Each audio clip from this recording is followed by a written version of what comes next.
আল্লাহ পাকের পয়গম্বর, আপনি সাক্ষী থাকেন, আমি পৃথিবীর জমিনে যতদিন বেঁচে থাকবো কোনদিন বিসমিল্লাহ বাদ দিব না। বলি সুবহানাল্লাহ।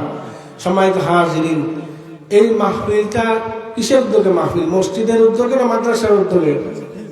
মসজিদের উদ্যোগে মাহফিল।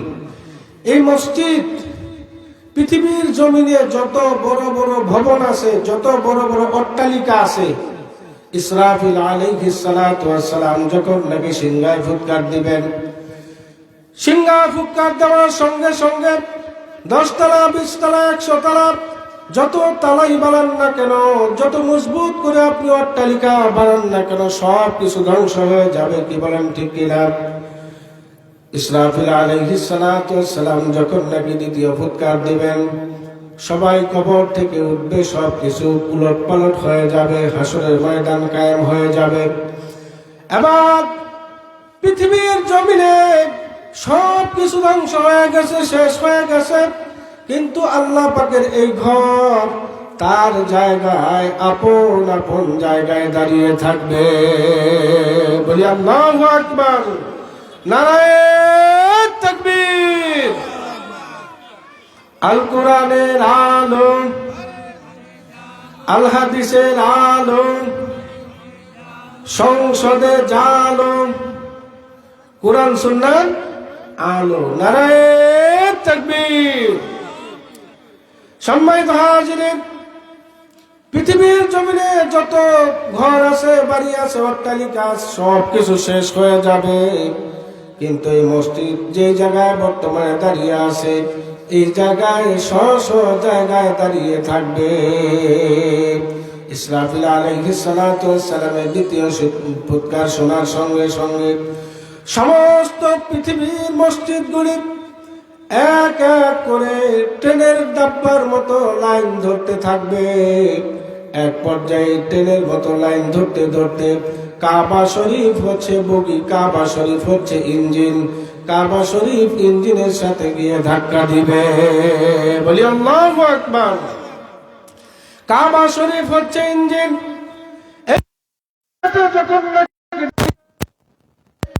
সমস্ত পৃথিবীর মসজিদগুলি ডাক দিয়ে বলবে, ও ইঞ্জিন সাহেব, আমাদেরকে নিয়ে চলেন মহান রাব্বুল আলামিনের দরবারে।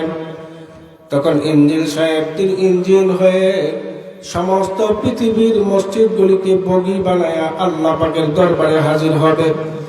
আল্লাহ ডাক দিয়ে বলবেন, তোমরা কারা? বলে আমরা মসজিদ। ঠিক আছে, তোমরা জান্নাতে চলে যাও।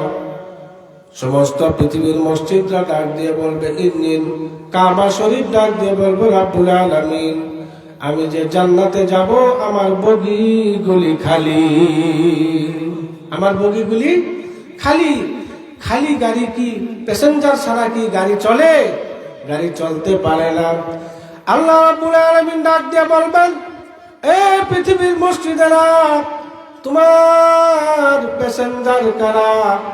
তখন সমস্ত পৃথিবীর মসজিদরা ডাক দিয়ে বলবে রব্বুল আলামিন, যারা নাকি মসজিদ আবাদ করেছিল, যারা নাকি মসজিদে টাকা দান করেছিল, মসজিদে 5 ওয়াক্ত নামাজ আদায় করেছিল, মসজিদকে মহব্বত করত, মসজিদকে ভালোবাসত। মুআল্লাকুম বিল মাসাজিদ, হাদিসের মধ্যে আসছে 7 শ্রেণীর মানুষকে আল্লাহ তাআলা কাল কিয়ামতের ময়দানে আল্লাহ পাকের আরশে আজিমের নিচে জায়গা দিয়ে দিবেন। কয় শ্রেণীর মানুষ? 7 শ্রেণীর মানুষ। সম্মানিত হাজিরিন, আল্লাহ পাক ডাক দিয়ে বলবেন, আরে মসজিদ, দেখ তোর প্যাসেঞ্জার কারা। তখন সমস্ত পৃথিবীর মসজিদগুলি চিনে ফেলবে, এরা আমাকে খেদমত করতো, আমাকে সময় দিত, আমাকে দান করতো, আমার খোঁজখবর নিত।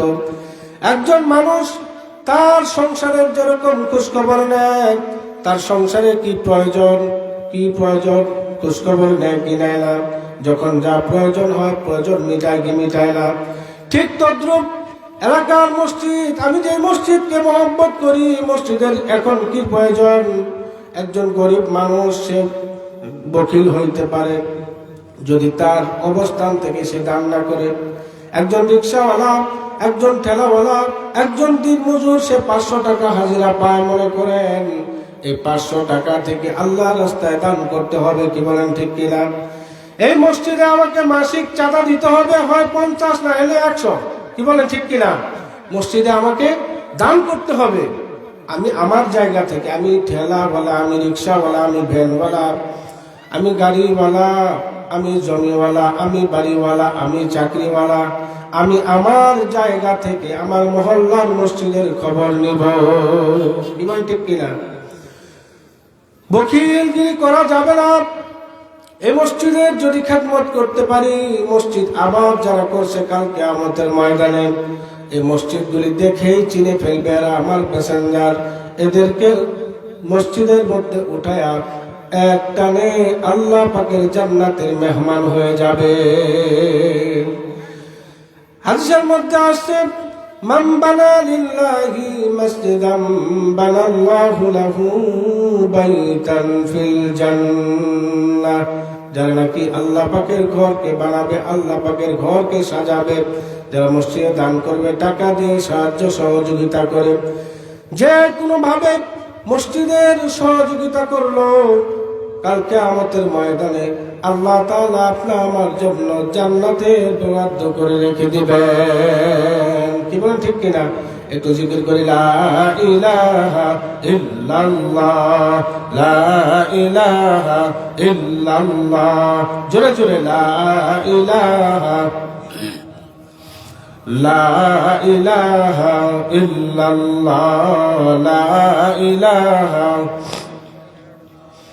লা ইলাহা ইল্লাল্লাহ। আর তো আওয়াজ বাড়াই, লা ইলাহা,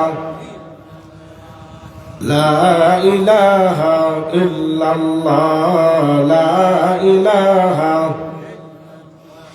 লা ইলাহা ইল্লাল্লাহ। আল্লাহ আল্লাহ আল্লাহ আল্লাহ আল্লাহ আল্লাহ আল্লাহ আল্লাহ আল্লাহ আল্লাহ আল্লাহ আল্লাহ আল্লাহ, লা ইলাহা ইল্লাল্লাহ মুহাম্মাদুর রাসূলুল্লাহ। সবাই বলি সাল্লাল্লাহু আলাইহি ওয়াসাল্লাম। সম্মানিত হাজিরিন, আমি শুরুতেই বলতেছিলাম এই দুনিয়াটা হলো মুসাফিরখানা, এই দুনিয়াটা মেহমানখানা, এই দুনিয়াটা মুসাফিরখানা, এই দুনিয়াটা মেহমানখানা। একটা ঘটনা সংক্ষেপে বলবো। এই ঘটনার মধ্যে শিক্ষা আছে। এক ব্যক্তি রাত্রিবেলায় স্বপ্নে দেখে বাড়ি থেকে বের হয়েছে, স্বপ্নে বাড়ি থেকে বের হয়েছে, 3 মাথায় দেখা এক ভাইয়ের সঙ্গে। ডাক দিছে, ভাই কোথায় যান, এদিকে আসেন। ভাই কোথায় যান, এদিকে আসেন। যখন নাকি এই ভাই কাছে আসলো, জিজ্ঞেস করলো, ভাই আপনি কে, কোথায় যান? বলে যাচ্ছি ওই সামনের এলাকায়। আপনাদের এই এলাকার নাম কি? এই এলাকায় যাই। বলো কেন যান? বলে যাই অমুকের জান কবজ করার জন্য, তার রূপ নেওয়ার জন্য। ও তাই নাকি? আপনি কি আজরাইল নাকি? বলে হ্যাঁ আমি আজরাইল। জি। এখন লোকটা ভয় পাইছে কি পায় নাই? বলতেছে, ভাই দেখেন আসলে আজরাইল দেখলে মানুষ ভয় পায়, আমি আপনাকে চিনতে পারি নাই, আপনি আপনার পথে যান, আমি আমার পথে যাই। আজরাইল আলাইহিস সালাতু ওয়াস সালাম দেখলেন বেচারা ভয়ে কাতর হয়ে গেছে, মুখটা শুকায় গেছে। আজরাইল আলাইহিস সালাতু ওয়াস সালাম লোকটাকে ডাক দিলেন, ভাই এদিকে আসেন। এবার লোকটার জিহ্বা শুকায় গেছে, ভয় পেয়ে গেছে, মনে হয় আমাকে এখনই যেতে হবে। আজরাইল আলাইহিস সালাতু ওয়াস সালাম ডাক দিয়ে বলেন, ভাই আপনি ভয় পান না, আপনি হয়তো ভাবতেছেন এখনই নিয়ে যাব। বলে না, এখন যদি আপনি আমাকে বলেন আমাকে নিয়ে যান, আপনি যদি বলেন আমাকে নিয়ে যান, আমি আপনাকে নিতে পারবো না। আমি নিব একমাত্র কেবলমাত্র শুধুমাত্র কার অর্ডারে? কার অর্ডারে? আল্লাহর অর্ডারে। আল্লাহ তাআলা যখন বলবেন তখনই আপনাকে নিতে পারবো, এক মুহূর্ত আগেও না, এক মুহূর্ত পরেও না। সম্মানিত হাজিরিন, আজরাইল আলাইহিস সালাতু ওয়াস সালাম বললেন, ভাই ভয় পাওয়ার কারণ নাই। এবার আজরাইলকে লোকটা বলতেছে, বেচারা বলতেছে, ভাই যেহেতু আপনার সঙ্গে আমার দেখা হয়ে গেল, একটা উপকার করবেন, ছোট্ট একটা উপকার। বলে আমি আজরাইল, আবার ফেরেশতা, আপনার কি উপকার করব? বলে ভাই আপনি আমার ছোট্ট একটা উপকার করবেন, আমার যেদিন মরণের সময় হবে আমাকে 10 দিন 5 দিন আগে আমাকে একটু খবর দিবেন। কি দিবেন? একটু খবর দিবেন। ঠিক আছে, এ কথা বলে আজরাইল আলাইহিস সালাতু ওয়াস সালাম চলে গেলেন। হঠাৎ করে একদিন আজরাইল আলাইহিস সালাতু ওয়াস সালাম তার সামনে হাজির হলেন। বলে ভাই চলেন। বলে কোথায়? এক মিনিট শেষ করব। আজরাইল আলাইহিস সালাম বললেন যে ভাই চলেন। বলে কোথায়? বলে যেতে হবে, আল্লাহ পাকের ওয়ার্ডার, যেতে হবে। বলে আপনি, আপনার সাথে না আমার স্বপ্নে কথা হয়েছিল যে আপনি আমাকে আগে খবর দিবেন, 5 দিন 10 দিন 2 দিন 3 দিন আগে আমাকে খবর দিবেন, কই আপনি তো আমাকে খবর দেন নাই। আজরাইল আলাইহিস সালাতু ওয়াস সালাম বলেন যে আপনাকে আমার খবর দেওয়া হয়ে গেছে, মহান আল্লাহ তাআলা খবর পাঠিয়ে দিয়েছেন, আপনার চুলগুলি পেকে গেছে, ভুরু পেকে গেছে, দাড়ি পেকে গেছে, চামড়া ঢিলা হয়ে গেছে, প্রত্যেকটা অঙ্গ প্রত্যঙ্গের লাস্টিং পাওয়ার কমে গেছে। বেচারা বলছে 2টা মিনিট টাইম দেন, 2 রাকাত নামাজ পড়বো। আপনারা কি বলেন, টাইম দিবে? ইযা জাআ আজালুহুম লা ইস্তাখিরুনা সাআতাও ওয়া লা ইস্তাকদিমুন। এজন্য আমাদের সকলকেই মরতে হবে। আমরা মুসাফির খানায় আছি, অল্প সময়ের হায়াত দিয়ে আল্লাহ তাআলা পাঠাইছেন। আল্লাহ তাআলা আমাদেরকে মৌতের প্রস্তুতি নেওয়ার তৌফিক দান করুন। সকলে আল্লাহুম্মা আমিন। ওয়া আখিরু দাওয়ানা আলহামদুলিল্লাহি রাব্বিল আলামিন। আসসালামু আলাইকুম।